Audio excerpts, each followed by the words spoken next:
sera interactive. Il se peut que dans l'Assemblée, nous ayons d'autres aussi qui veulent partager la leur. Et donc c'est là que je commence à me dire, bon, il faut qu'on cible des entreprises qui sont un peu plus petites. Alors, il doit y avoir une discipline financière, une discipline de vie, une discipline en toute chose pour nous permettre d'essayer d'aller là-bas. Si on ne se bat pas que les conditions soient claires, vous allez réussir comment? Donc, je veux dire ceci. Pour réussir en entrepreneuriat, et rapidement, vous avez besoin des outils. Si j'ai pas les sachets dans la partie sud, parce qu'il ne pleut plus, mais j'ai les sachets qui viennent du vaisseau, qui viennent du Congo.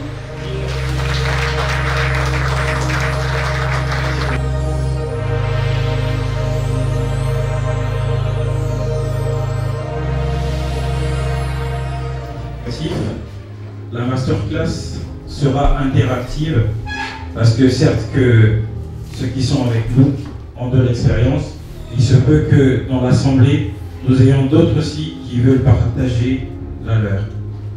Donc nous aurons aujourd'hui, mis à part M. Rama Abba Gandion, qui est spécialiste en communication et stratégie d'entreprise, nous aurons M.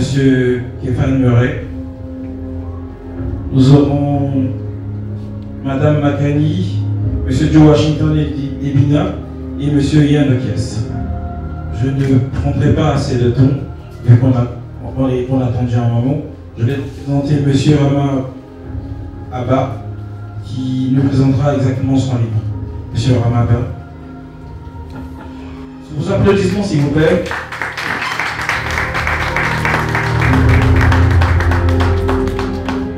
Comme vous voyez, donc, moi c'est Rama Abba Gandion, je suis conseiller en communication, stratégie d'entreprise et marketing d'influence. Et j'entreprends dans le secteur de la communication depuis aujourd'hui 8 ans. J'ai en 2014, donc à partir de 2015, j'ai ouvert mes locaux à l'OCH. On a travaillé pendant 5 ans jusqu'en 2020. 2020, situation Covid oblige, on a été obligé de faire une pause. Donc depuis, mon travail, ma mission principale, c'est d'accompagner les entreprises. Et qu'est-ce qu'on fait dans l'accompagnement? L'idée derrière, c'est de trouver des idées créatives qui vont permettre de connecter les entreprises que vous créez, certainement. À un moment, on travaille avec des entreprises de certaines envergures, hein, on va dire des grandes entreprises, on va dire les multinationales. Mais si vous travaillez par exemple pour la communication, le marketing de, disons clairement, Coca-Cola, c'est bien, mais ce n'est pas grâce à votre travail que Coca-Cola est arrivé là. Il est important à un moment donné de se dire, bon, est-ce qu'il n'y a pas des champions qui sont là quelque part, qui ont des potentiels, qui ont du potentiel et qui ont des soucis? Et donc c'est là que je commence à me dire, bon, il faut qu'on cible des entreprises qui sont un peu plus petites. Et donc, je me rapproche des entreprises qui sont un peu plus petites, je mets en place beaucoup de mécanismes, je discute, j'échange, et je me suis rendu compte de certaines réalités que je vais vous expliquer maintenant. C'est que beaucoup ont de très bons projets. Alors les projets, croyez-moi, c'est vraiment pas le problème. Mais je me suis rendu compte que, mis à part les projets, l'une des choses qui fait que beaucoup ont du mal à se développer, il y a deux choses. Après, il y en a beaucoup, il y a deux choses. C'est des principes de base, c'est-à-dire l'état d'esprit. Parce que quand on se développe, on veut développer une entreprise, il faut avoir un certain état d'esprit. Donc l'état d'esprit et le manque de marketing, le manque de communication, de publicité, de marketing. C'est les principaux soucis que j'ai identifiés. Maintenant, comme vous avez pu le voir certainement dans certaines vidéos, ça ne s'arrête pas là. Je suis quelqu'un qui est vraiment au contact des gens qui entreprennent, les plus petits surtout, avec le programme que vous avez vu certainement tout à l'heure, Je consomme congolais. Donc mon travail, c'est d'aller vers eux. Et je me suis rendu compte que c'est toujours le même problème. Donc beaucoup ont de bons produits, c'est vraiment pas le problème. Mais le problème, c'est l'état d'esprit et la vente, l'image, le marketing. C'est ça le souci. Et donc c'est là que je me suis dit, bon, ça suffit, on ne peut pas continuer comme ça. On va faire une masterclass. Une masterclass dans laquelle il y aura pour objectif de partager. J'ai d'abord fait une série de 17 vidéos. 17 vidéos qui sont sur les réseaux sociaux, que j'ai appelées les fondamentaux.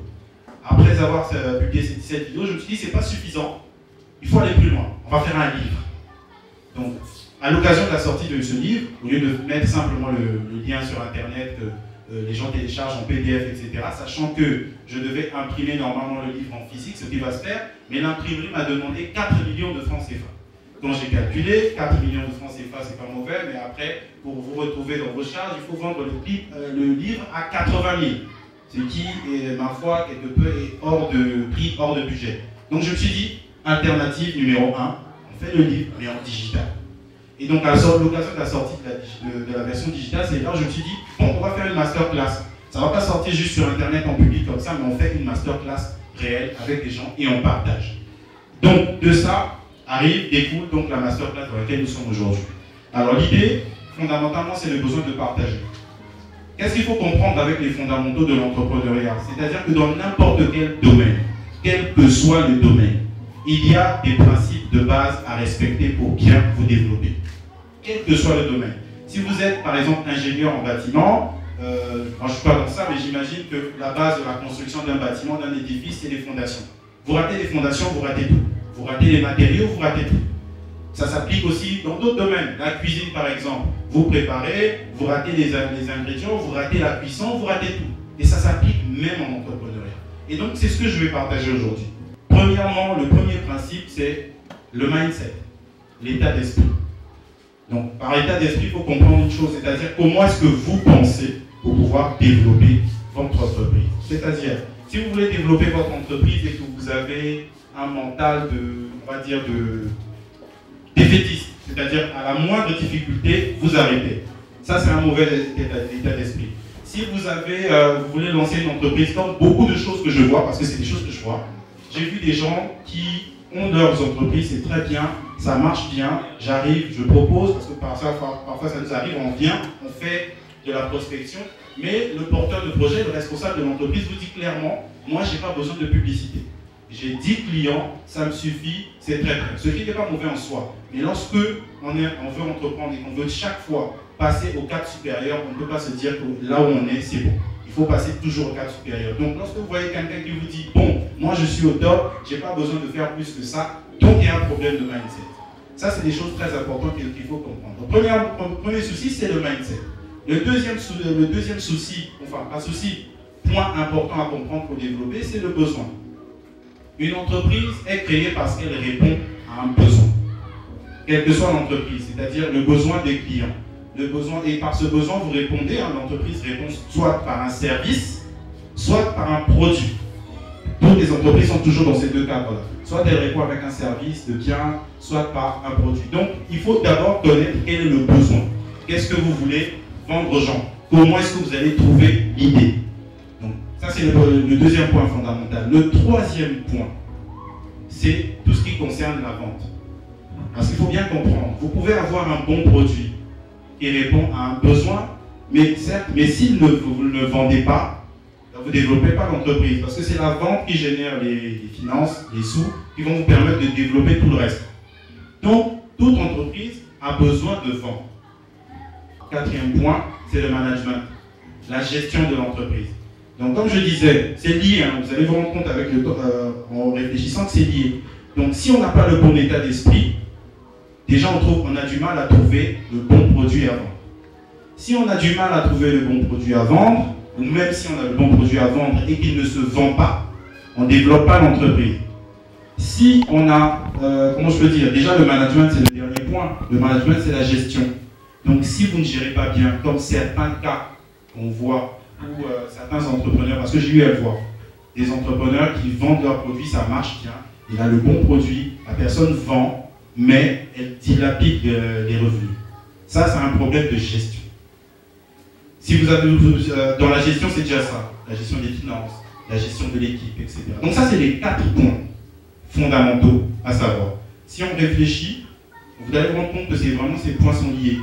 Si vous n'avez pas un bon mindset, c'est difficile de comprendre comment vendre, de comprendre quel est le besoin, etc. Donc, immédiatement, il fallait que je vous dise déjà les 4 points. Et ça, c'est le résultat d'une expérience, le résultat de mon modeste parcours que j'ai fini par analyser.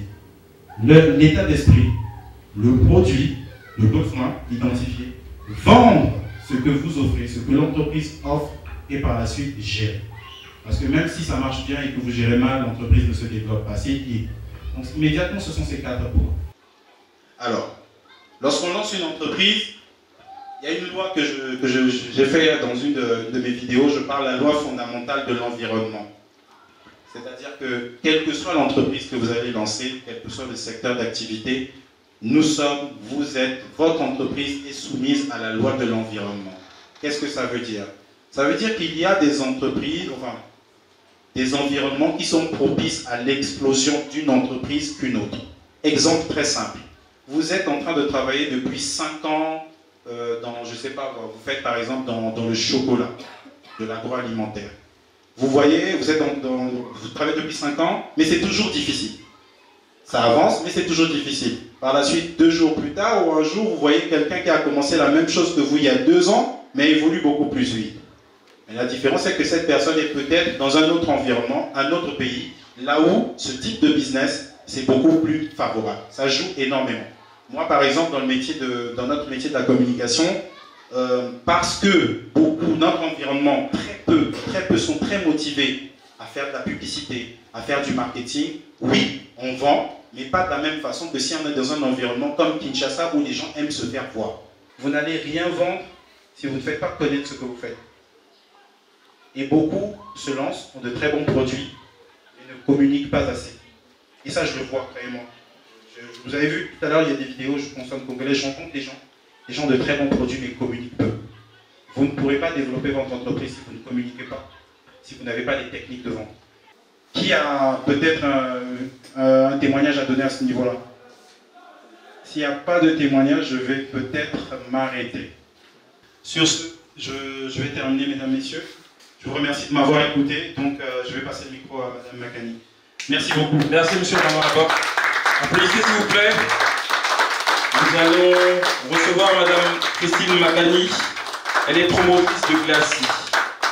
Applaudissez Madame Makani, s'il vous plaît. Bonsoir tout le monde. Merci pour l'honneur qui m'est fait d'avoir un partenaire aussi beau cet après-midi. Donc je serai brève. Et donc, qui connaît Glacis? Je connais et j'aime Glacis. Alors, Glacis, c'est le premier glacier au Congo qui fait des glaces, des sorbets avec des fruits de nos forêts. Tout à l'heure, on a parlé d'idées. Il faut avoir l'idée, il faut que l'idée soit innovante. Alors, on a voyagé dans mon enfance, on mangeait des glaces à la fraise, à la framboise, et je me suis dit, mais on a des fruits chez nous. Pourquoi on ne fait pas des glaces aux fruits de chez nous? J'avais 6 ans ou 7 ans quand j'ai eu cette idée. Et ce qui fait que tout mon parcours après a été dicté par cette idée que j'avais en me disant plus tard quand je serai grande, il faut que je mette les fruits de nos forêts à table, que tout le monde puisse avoir accès à ces fruits-là, parce que moi je les trouvais très bons lorsque j'allais au village chez ma grand-mère. J'avais un métier, j'avais pratiqué pour connaître l'environnement au niveau du Congo, pour connaître la concurrence au niveau de ce métier au Congo, mais après il faut apprendre à gérer. Comment je vais faire? Lancer ma machine. Et lorsque je suis rentrée, à l'occasion d'ailleurs de ma formation en finance et management, j'ai rédigé mon business plan. Parce que moi, je n'ai pas fait des études supérieures pour faire des études supérieures, mais j'ai fait des études pour réaliser ce projet-là. Donc, à l'occasion de mon cours en marketing stratégique, j'ai rédigé mon business plan et c'était en mars 1988. Alors, je suis rentrée avec dans mes bagages une spatule que j'ai pas emmenée, j'ai oublié d'emmener, que j'ai acheté le 29 février 1989. Alors, dans ma stratégie marketing, lorsque j'ai fait mon business plan, j'ai dit le Congolais étant chauvin, milieu culturel, je vais procéder par des dégustations. Donc chaque personne qui vient chez Glacis, on lui offre une dégustation, une expérience personnelle du fruit. Alors les gens quand ils arrivent, c'est pas possible. J'ai dit mais si il y a du mal, sinon madame, rigolez, il y a du mal. Ils goûtent. Alors c'est tellement incroyable que lorsqu'ils sortent de là, il appelle tout le monde pour dire j'étais quelque part, j'ai mangé la glace au safou, à l'arachide teke. Oui non mais c'est pas possible, tu racontes n'importe quoi. Pourtant c'est quelqu'un qui est crédible. Donc imaginez-vous dans un milieu où on est chauvin comme ça, j'aurais fait de la publicité, j'aurais perdu des sous, de toute façon j'avais même pas d'argent pour faire de la publicité. Donc en fonction du secteur dans lequel on opère, en fonction du produit qu'on propose aux gens, il faut une stratégie adaptée. Mais il faut être formé. On l'a dit ici, il faut être formé. Je n'ai pas fait agroalimentaire ou je ne sais pas trop quoi, j'ai travaillé d'instinct. Mais je m'informe, je me forme, parfois même je paie des formations à la carte pour apprendre les techniques de transformation alimentaire, comment améliorer. Et aujourd'hui, on a le bonheur sur YouTube d'avoir énormément des vidéos sur tout ce qu'on veut. Donc, je me forme énormément pour sans cesse améliorer la qualité de mes produits. Par la grâce de Dieu, par ce travail, je viens de rentrer des États-Unis, j'ai bénéficié du programme des visiteurs internationaux. On a vu pas mal d'entreprises. C'est une mission qui est financée par le département d'État. Donc j'étais à 100% à la charge du gouvernement américain. Pourquoi? Parce que moi je fais l'étude et que je fais le management. Ce n'est pas mon diplôme d'école supérieure de commerce qui m'a fait voyager. Je suis associée English Management. Ce n'est pas ça qui m'a fait voyager. Ce qui m'a fait voyager, c'est la transformation des produits chez nous. Parce qu'en plus, la transformation des produits locaux, c'est du développement local. Je n'achète pas une matière première à l'étranger, c'est une matière première ici. Si j'achète 10 sacs de tutéké, c'est de l'argent qui va dans les plateaux. Si j'achète de malombo, c'est de l'argent qui va, je ne sais pas, dans les Nari, dans le Quilou, n'importe où. C'est de l'argent que je distribue ici. Et je transforme ici. Donc, ma valeur ajoutée, elle est donnée à mon client. Si je veux avoir des clients, si je fais aujourd'hui, si on parle de chaîne de valeur, moi je fais des glaces. Pour faire des glaces, j'ai besoin de sucre, c'est le sucre de service, ou c'est le miel de Litanda, ou le miel de Wesson que j'utilise. Donc c'est des produits de chez nous. Mais j'ai besoin de faire des cartes de visite. Est-ce qu'on a dans notre pays des sociétés qui peuvent faire des cartes de visite rapidement? Je dirais non. C'est toujours le parcours du chemin. Comment je serais arrivée à ce niveau où je suis aujourd'hui si j'étais impatiente? Parce que pour casser les tondolos, je vous garantis que ce n'est pas de la rigolade. J'y passe des heures. Pour traiter les mains lombo, c'est pareil. L'étude technique, c'est pareil. On n'a pas d'ingénieur, on a parlé de recherche et développement. Personne ne s'est intéressé à nos fruits pour trouver, pour créer des machines pour pouvoir traiter rapidement ces fruits-là. Donc, comment pouvons-nous avoir autant de ressources dans nos forêts? On a beaucoup d'ingénieurs, beaucoup de diplômés, personne n'a traité de machines. Je crois que votre parcours va nous inspirer. J'ai une question. Qu'est-ce que ça prend comme énergie avant pour se lancer en entrepreneuriat? C'est ça ma question. Qu'est-ce que ça prend comme énergie pour se lancer en affaires? Lorsqu'on parle de vision, moi je sais que je vais faire mon métier dans les fruits de chez nous. Je sais que c'est des fruits qui ne sont pas faciles à avoir. J'ai le mental pour ça. Je dis j'ai la pêche. Alors, il faut mettre le réseau d'approvisionnement vu que les produits ne sont pas disponibles. Je me renseigne. On dit à des camions qui arrivent au marché lycée comme Thomas Sankara. Je vais au marché lycée. Je sais que les camions arrivent à 5 h du matin. Il y a des camions qui arrivent à la Timée. Je vais voir la Timée. On dit il y a des dépôts. Je visite. Je repère tous les dépôts. Les camions arrivent. Pourquoi? Parce que j'ai le désir ardent de faire ça. Parce que j'aime ça. Il y a des camions qui arrivent au marché Malonga à Total. À partir de 2 h, entre 21 h et 2 h du matin, c'est des fruits, après ce sont des légumes. Mais quand je suis venu du marché glacier à 2 h, je suis au marché Malonga pour attendre les camions qui arrivent. Au début, je cours après chaque camion. Après, tous les gens qui sont là, qui poussent des brouettes, j'en fais mes amis. Tiens, 500, il faut m'appeler. Et bon, tiens, 1000 francs, tu mets le crédit, tu m'appelles.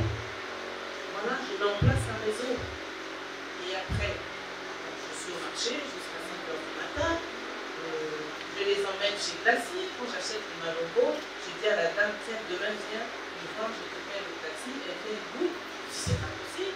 Et après 1 an de ça, je Je ne vais plus dans les marchés, sauf parce que j'aime bien cette ambiance, j'aime bien discuter avec les gens, et on m'emmène des fruits chez Glacé, j'ai mis en place un maison là. Qu'est-ce qu'il faut pour investir, pour entreprendre? Il faut aimer ce qu'on fait. Il faut aimer ce qu'on fait. Il faut aimer passionnément ce qu'on fait.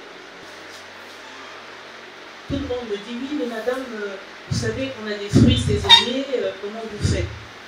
J'ai dit, mais au Congo, on n'a pas de fruits saisonniers. Puisqu'on est traversé par l'équateur.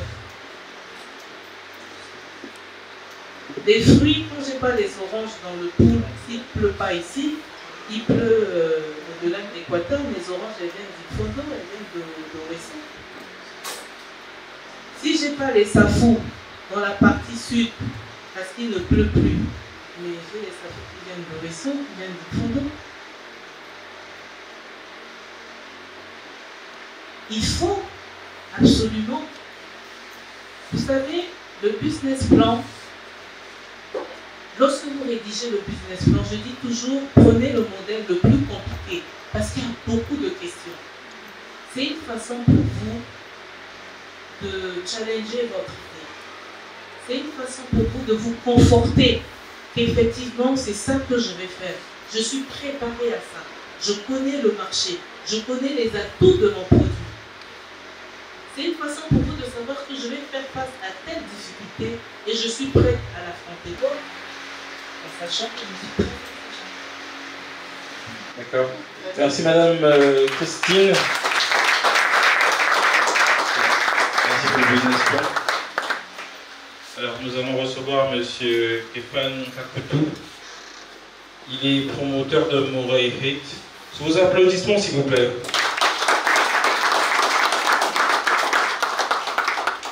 Je travaille avec, ce qui veut dire un call center, on travaille avec des entreprises qui externalisent leur centre de relations clients, donc les pays occidentaux vers les continents africains. Ils sont beaucoup plus basés dans les pays du Maghreb, ou actuellement dans l'Afrique de l'Ouest. En Afrique centrale, le pays qui essaie d'évoluer dans ça, c'est le Cameroun, un peu le Gabon. Donc au Congo, je crée par la suite le premier call center qui fait du offshore. Parce que quand je parle d'offshore, c'est externalisation, c'est pas dans le pétrole pour ce qui essaie de la comprendre. Donc je crée un peu ce premier call center qui fait la gestion de relations clients des partenaires que nous avons en France, en Suisse et en Belgique. Et on faisait de la téléprospection, du démarchage téléphonique si vous voulez bien, pour des entreprises là-bas. Des entreprises d'assurance, des entreprises des panneaux photovoltaïques, des entreprises un peu SFR comme Bouygues et puis autres.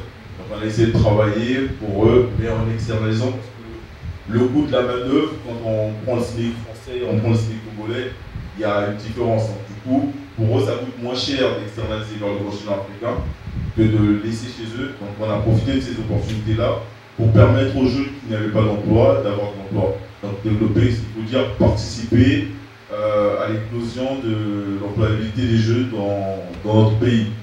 Et quand je décide de faire ça, c'est déjà mes partenaires avec qui je discutais déjà. Et quand tout est lancé, j'ai été payé par ces partenaires. Et après, quand je suis tombé, c'est là où est arrivée la Covid. La Covid arrive, donc en France, c'est d'abord là où ça s'est totalement dégradé, c'était plutôt dans les pays occidentaux. Et donc, les partenaires décident d'arrêter les contrats. Quand ils décident d'arrêter les contrats, moi j'étais trop focus pour eux. Et c'est là où j'ai eu ma première chute. Donc, la première chute, pour moi, c'était le manque de contrat. Donc, il n'y avait plus de démarchage, puisque nous, on prospecte un client, donc sur place, il y a un commercial qui va rencontrer le client. Donc, il y avait tout un processus, mais comme il n'y avait plus possibilité d'aller à la rencontre des personnes, et donc l'entreprise elle chute. Et maintenant, j'ai compris avec le temps qu'il fallait que j'essaie de développer le business local, centre de relations clients avec les entreprises de la place.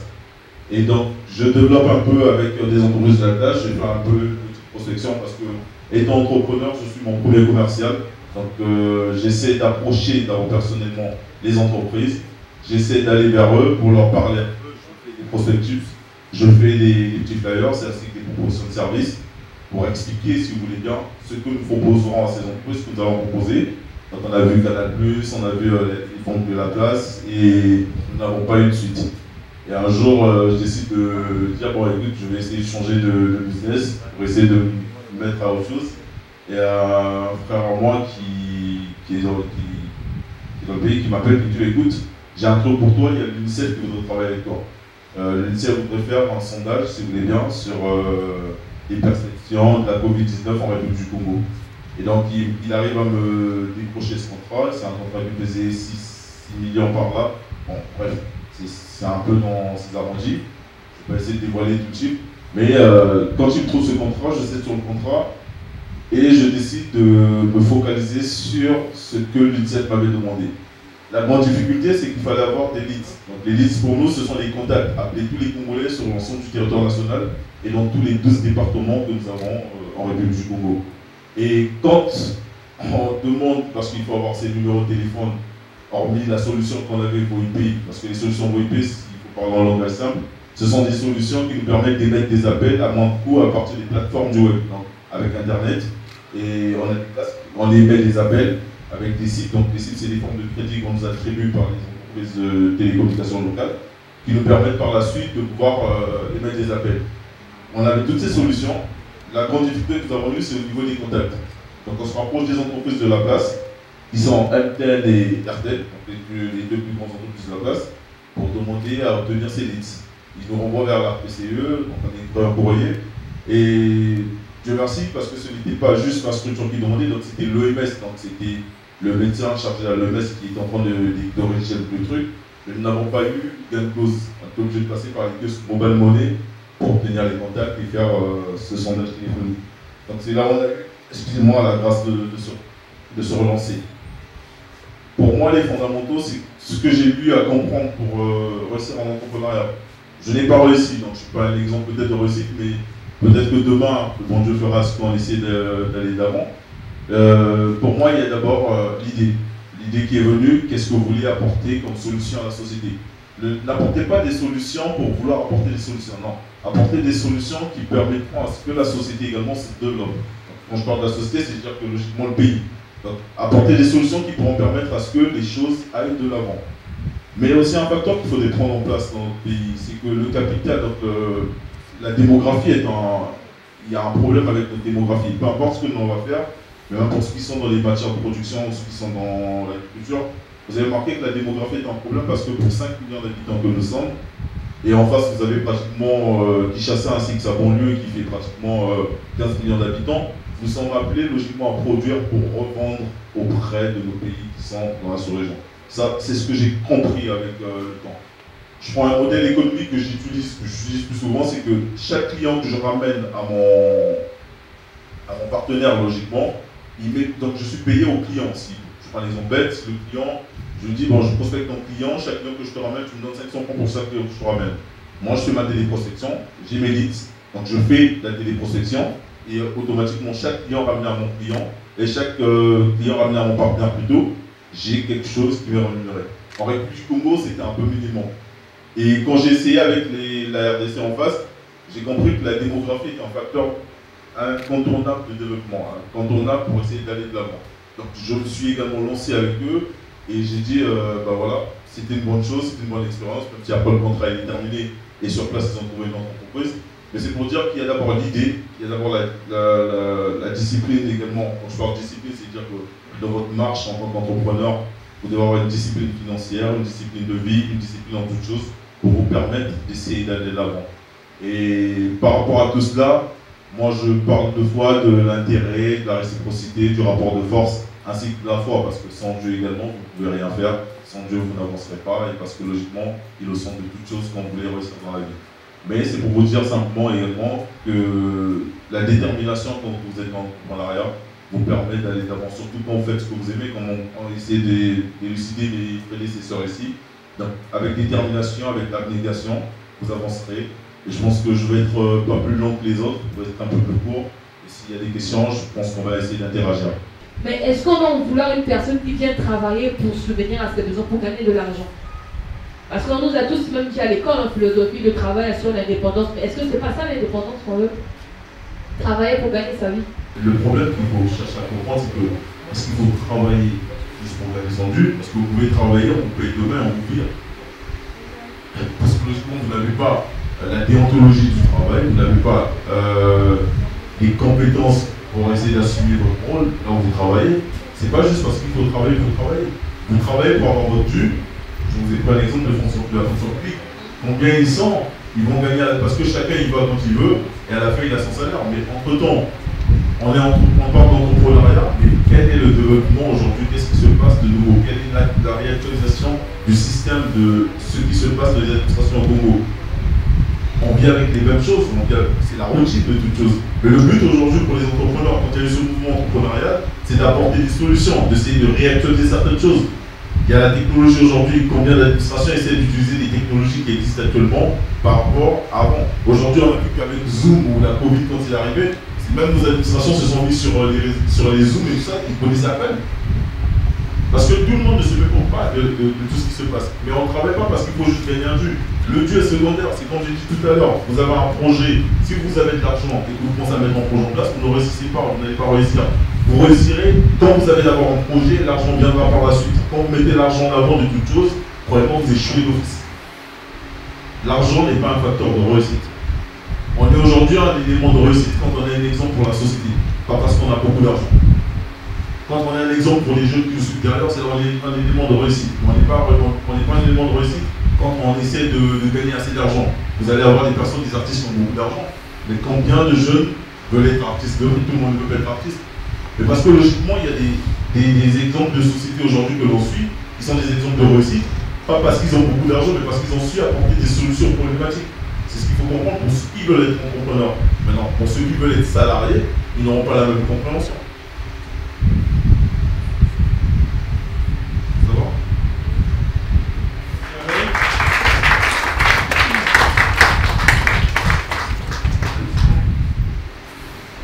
Monsieur Okia, s'il vous plaît, sous vos applaudissements.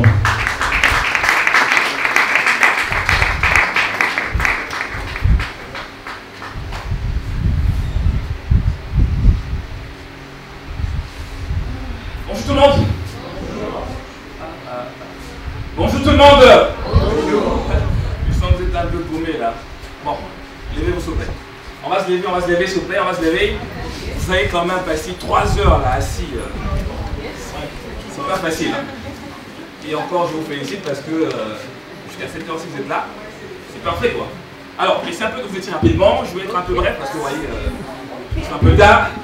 Étirez-moi un peu rapidement et puis regardez celui qui est à côté de vous. Dites yes, je suis content que tu sois là. Tu es au bon endroit. Ah ouais? Ah ouais. Saluez celui qui est à côté de vous. Saluez, je vous en prie. Saluez. Dites t'es au bon endroit. Tu es au bon endroit. Tu es au bon endroit. Ok. Bien. Nous sommes ici sur la masterclass, les fondamentaux à savoir avant de se lancer en entrepreneuriat. Moi ici, je me présente comme étant business coach. C'est vrai que j'ai plusieurs casquettes. Donc, je veux dire ceci. Pour réussir en entrepreneuriat, et rapidement, vous avez besoin des outils. En dehors de la foi, vous avez surtout besoin des outils. Les pieds sont des outils pour quitter Brazzaville vers Pôle Nord. C'est un outil. Ça vous permet de marcher déjà Pôle Nord. La moto, c'est un outil qui vous permet de quitter Brazzaville pour Pôle Nord. Océan du Nord, c'est un outil qui vous permet de quitter Brazzaville pour Pôle Nord. Mais pendant combien de temps? C'est pourquoi vous créez des startups. On crée des startups 5 ans, 10 ans, ça n'évolue jamais. Après, on abandonne. Parce qu'on est seul. Or, si je veux quitter Brazzaville pour Pointe-Noire, en prenant l'avion, je parie qu'en 45 minutes, je suis là. Donc, si on veut vraiment se lancer dans l'entrepreneuriat, parce que le but c'est de réussir, on a besoin d'emprunter l'outil idéal, l'outil approprié. Les pieds, c'est un outil, c'est bon. Tu veux emprunter 10 ans, 15 ans, ton start-up, la moto, mais si tu veux aller rapidement, tu as besoin d'un avion, un outil plus performant. Et donc, conseil, vous voulez entreprendre, mettez-vous en communauté. Seul, je vous dis déjà que ça ne sert à rien. Hein, vous allez nous raconter juste vos histoires d'échecs. Mais si vous voulez réussir, formez une communauté. Ouais, là c'est pas. Maintenant, si vous êtes seul et que vous voulez entreprendre, utilisez la meilleure forme l'une des meilleures formes d'entrepreneuriat, c'est l'investissement. Investissez. Je m'explique. Moi, j'ai une start-up, certainement un fast-food, tel que Bonnie Bouffe. J'ai déjà fait un pas. Toi, tu as des moyens. Tu as peur de prendre des risques. Parce que quand tu crées une entreprise, c'est pas facile. Partie administrative, les impôts via l'INFRAP, le ministère du commerce, La police, bon, c'est au Congo, hein. La police vient encore t'enquiquiner. Tu regardes à gauche, à droite, tu es déjà même envahi. Et ensuite, embaucher le personnel, hein, gérer les ressources humaines, oui, le matériel tombe en panne. Il faut que tu aies un budget prévisionnel. Hein. Il faut que tu saches que ouais, bon, pendant 6 mois, une année, je dois payer mes agents, même s'il n'y a pas encore de bénéfice. Tu es seul. Hein. Déjà à la base, lorsque je regarde le Congo, je m'oublie moi. C'est-à-dire que je réalise que je ne peux que prospérer si une société arrive à prospérer. Je ne peux qu'avancer si une société avance avec moi. Pourquoi? Parce que j'ai toujours été un révolté de constater qu'une société n'avance pas parce que je constate que c'est toujours les mêmes. Vous me parlez des affaires, mais tant qu'on n'arrive pas à créer un climat assaini, il sera difficile de vraiment faire des affaires comme il se doit au Congo.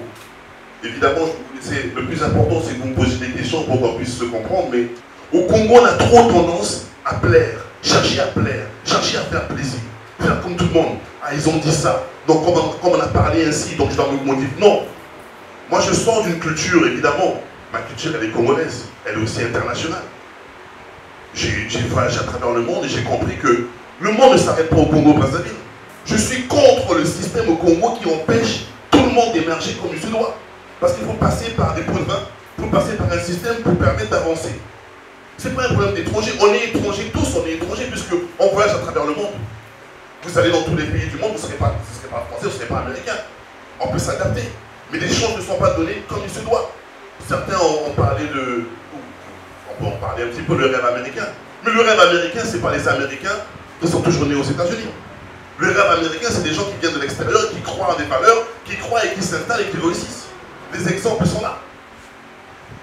Donc, d'abord au Congo, moi je pense que, après avoir compris que pour faire des affaires au Congo, il faut se battre d'abord pour assainir le climat économique, le climat politique, le climat social, le climat des droits de l'homme. C'est à ce moment-là que moi j'ai compris que bon, je ne fais pas trop des affaires, c'est vrai j'ai une base familiale, j'entreprends quelques activités, mais je veux me battre dans une société où j'essaie d'assainir, de me battre pour faire comprendre aux dirigeants qu'ils ne doivent pas exploiter la population, ils doivent essayer de respecter les règles pour que tout le monde ait la chance de réussir. Je rencontre des gens dans le combat que nous menons, dans les affaires qui me disent non, vous êtes nordiste. Non, parce que moi je suis sudiste, donc le fait que je sois sudiste, c'est plus difficile. Non, c'est ceux qui dirigent qui considèrent que vous êtes sudiste. Moi je ne sais pas ce que ça veut dire être nordiste, sudiste. Je sais que vous êtes des hommes et des hommes ou des femmes, vous devez avoir des valeurs, vous devez avoir un mérite. Ce n'est pas un problème de telle région. Mais si vous ne dites pas aujourd'hui que vous faites, comme vous êtes dans une région, vous avez moins de chance de réussir, vous vous mentez à vous-même. Vous savez très bien que Congo-Brazzaville, les marchés d'État ou quoi que ce soit, quand on sait que vous n'êtes pas du Nord pour certains, on ne vous les donne pas. Vous ne dites pas ça, il ne faut pas en parler. Mais c'est une réalité congolaise qu'il faut assainir. Il faut faire comprendre aux dirigeants qu'on est tous unis en tant que Congolais, et c'est le mérite qui fait faire un travail. C'est pas autre chose. Donc on peut se dire tout ce qu'on veut sur entreprendre, moi je suis d'accord. Au contraire, j'incite les gens à entreprendre. Mais il faut savoir que pour entreprendre, il faut qu'il y ait des combattants, des soldats, des hommes qui croient en des valeurs, qui puissent dire aux dirigeants politiques, arrêtez les magouilles. Nettoyons les magouilles pour que le Congolais qui va à l'école correctement et qui veut réussir, puisse réussir. Mais si on ne se bat pas pour assainir là-bas, vous allez réussir comment? Regardez les conditions d'éducation. Si on ne se bat pas à ce que les conditions soient claires, propres, vous allez réussir comment? Mais vous n'allez même pas avoir la possibilité de réussir. Les banques viennent au Congo, les banques s'installent au Congo, et on dit que les Congolais n'ont pas de projet bancable, Mais écoutez, c'est une volonté politique d'inciter les banques à avoir des séminaires, à avoir des formations, à expliquer aux Congolais comment peut-on faire des investissements et tout le reste. C'est une volonté politique de changer la République, c'est pas autre chose. Vous pensez que rien n'empêche aux Congolais de réussir. Mais je suis désolé, je suis Congolais, je vais vous dire une chose qui va peut-être vous choquer. Mais nous les Congolais, il y a beaucoup de Yuma. Yuma baza trop. Yuma, ça veut dire quoi? Vous ne revendiquez pas vos droits. Vous allez sortir d'ici, vous allez rouler dans les routes de Brazzaville, casser partout, bousiller partout. Ah non, on continue la République, tout marche bien. Vous ne revendiquez pas votre bien-être, mais vous voulez travailler sur un socle propre, c'est impossible. Il y a une semaine, je suis allé vers la mort de Makelekele. l'école Mabiala Manganga, où le monsieur était passé à Tirti pour dire que son école n'avait pas de clôture. Et je suis passé le voir pour lui dire, écoutez, j'ai été choqué de constater que votre école n'avait pas de clôture, je ne savais pas. On n'a peut-être pas les moyens de tout régler, mais on va trouver une solution pour mettre la clôture. Mais je sais, je vais vous dire une chose. Ceux qui dirigent la République ne seront pas contents. Parce qu'ils ne voudraient pas. C'est que lorsque vous dévoilez la faiblesse de ceux qui ont la possibilité de le faire, ils ne sont pas contents. Il y a des paysans au Congo qui font leur culture dans les régions. Et pour venir à Brazzaville, on leur a installé des péages à longueur de journée. Et ces péages-là sont en train d'appauvrir leur culture. Mais malheureusement, la revendication n'est pas là. Le Congolais subit. Et il ne faut pas dire la vérité. Et bien je suis désolé. Moi je reste sous terre avec ma vérité. Que vous me croyez ou pas, je ne veux pas vivre ma vie pour dépendre ou pour faire croire. Non. Je vis pour des valeurs. Et si ces valeurs ne sont pas vraies, j'aurais eu tort. Et si ces valeurs sont vraies, nous avançons. Je n'ai pas venu vous choquer, mais je suis désolé. La vérité m'emporte. Alors, à la sortie d'ici, moi, en tant que futur entrepreneur, entre guillemets, dans ces griffes, j'aimerais savoir comment réaliser mes affaires, faire prospérer mes affaires dans un environnement d'abord qui m'empêche de faire mes affaires. Merci. Formidable. Vous savez, c'est une question qui est tellement réelle. Et vous savez, dans l'hôtel Saphir que vous voyez ici, vous pouvez très bien voir que nous sommes là, nous existons.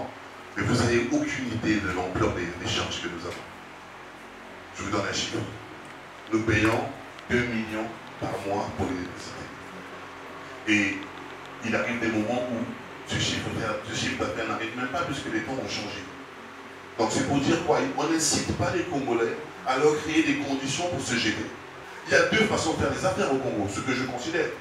Ou vous acceptez la magouille et à chaque fois vous avez le petit pot de vin à côté, parce qu'il ne faut pas se cacher.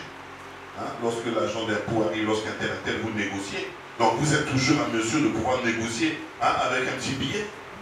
Ou alors, vous faites les deux. C'est-à-dire, vous luttez avec des activistes, des organisations, pour que les choses changent. Et vous faites aussi vos affaires. Quand vous luttez avec des organisations, bon, organisation là-bas, les droits de l'homme, l'organisation des consommateurs, j'apprécie ce que vous faites, je vous envoie au moins un peu de rame de papier là pour plaider un peu d'autre cause. Entre-temps, vous continuez vos affaires. Parce que de toute manière, ça ne vous arrange pas que les consommateurs ne soient pas dans de bonnes conditions. Bon allez, vous financez un peu, vous contribuez. Il n'y a que pour moi les deux manières. C'est vrai. Mais moi je suis dans les affaires, oui. Mais ça ne m'empêche pas de lutter. Là, on va chuter. Ce qu'il faut comprendre, c'est que on peut réussir les choses. L'environnement peut être difficile. Mais ce n'est pas parce que c'est difficile que c'est impossible. On vient de dire tout à l'heure, et monsieur Guina vient de le dire, la communauté. Ce que lui il a dit communauté, moi je l'ai dit avant. J'ai dit réseau. J'ai dit travailler ensemble. Parce que peut-être on ne réalise pas, mais travailler ensemble c'est une puissance énorme. Le mélange des intelligences nous donne beaucoup de possibilités. Vous n'imaginez même pas. C'est pour ça que le thème de notre prochaine masterclass, ce sera comment bâtir son réseau. Parce qu'avec un réseau, en travaillant en communauté, nous pouvons réussir beaucoup de choses. Si vous voyez un couteau, si vous avez l'esprit d'un assassin, vous voyez une arme pour faire du mal à quelqu'un. Mais si vous avez l'esprit d'un cuisinier, vous voyez un ustensile uniquement pour couper les aliments. Donc si vous regardez les choses avec un certain regard, vous vous limitez. Il faut s'ouvrir aux possibilités, choisir ce qui est bon pour vous. Cette masterclass a été faite pour vous envoyer de la positivité. Quel que soit l'environnement, parce que monsieur Guina, avec tout le respect que j'ai pour lui, fait un travail citoyen. Nous aussi, en parlant d'entrepreneuriat, en faisant ce partage, c'est aussi un travail citoyen. Parce que nous partageons le développement, ce que nous estimons comme le développement qui doit permettre à d'autres de se développer. Ces bases que nous vous partageons, demain vous créez des entreprises, ces entreprises vous embauchez des gens, oui ou non. Et si vous embauchez des gens, vous réduisez le chômage, vous réduisez la pauvreté. Donc chacun travaille là où il est, dans ce qu'il fait, et ensemble on peut obtenir des choses, en travaillant en synergie. Voilà ce qu'il faut comprendre. Les fondamentaux, dans n'importe quel domaine, il y a des bases. Quand on les comprend, on a des meilleurs armes pour pouvoir se développer. Tout le reste, c'est de l'expérience. Sur ce, je vais m'arrêter. Je vous remercie et nous espérons pouvoir garder le contact avec vous, comme M. Guina l'a dit, afin que nous créions une communauté pour pouvoir nous développer ensemble. C'était tout. M. Rama, la liste va passer.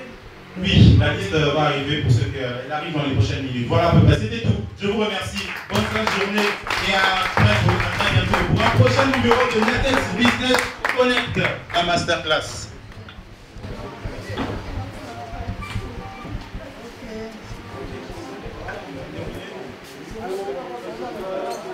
Oui, il n'y a pas de problème.